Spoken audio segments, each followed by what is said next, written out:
राजधानी अंतरराज्य चोरा गंजेई चालाणकारी गिरफ 1 क्विंटाल गंजेई सह कार जबत कला भरतपुर थाना पुलिस।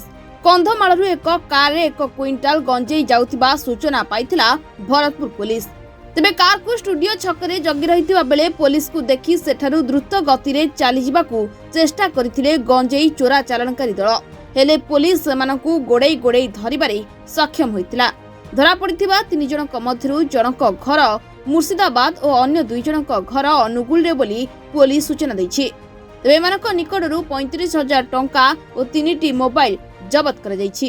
आज भोरु आईआईसी भरतपुर गोटे विश्वस्त सूत्रु खबर पाइले जे गंजेई चालान विषय एवं से टीम सेठार पठेकी जगी रहिले खबर को वेरीफाई करते खबर अनुसार गोटे धला वागनार कार रे 3 जन व्यक्ति चोरा गंजेई चालान करुवा बेले धरा पड़े। गंजेई समुदाय 101 केजी गोटे क्विंटाल रूप से मिलला कार भर। कार 3 जन व्यक्ति थे। जड़े मध्यरु वेस्ट बेंगल मुर्शिदाबाद डिस्ट्रिक्ट ना हूँ राकेश मंडल आ 2 जन अनुगुल जिलार जड़े कणिया थाना एरिया चंदन स्वराज नायक आ जड़े खमार थाना एरिया अजय कुमार नायक 3 जन गिरफ होती। पाखरु समुदाय 35,250 टंका जबत होती। गंजेई 101 केजी जबत होती। 3 जन आज कोर्ट को चालाण है।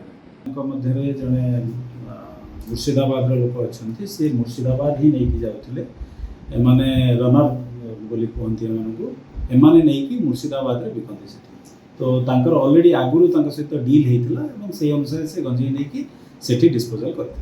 आमे प्रिलिमिनरी तदंतर जानीपारछु एमाने कंधमाल गंजेई प्रोक्योर करछंती एवं नहीं जाउथले वेस्ट बेंगल रे डिस्पोजल तो बहुत जल्दी हो तथापि आम सोर्स ऑफ प्रोक्योरमेंट जो जगह सेठी मध्य आम चढ़ाऊ करने चेष्टा कर 6701 भुवनेश्वर सरोजी राउतंक रिपोर्ट रिपोर्टर्स टुडे।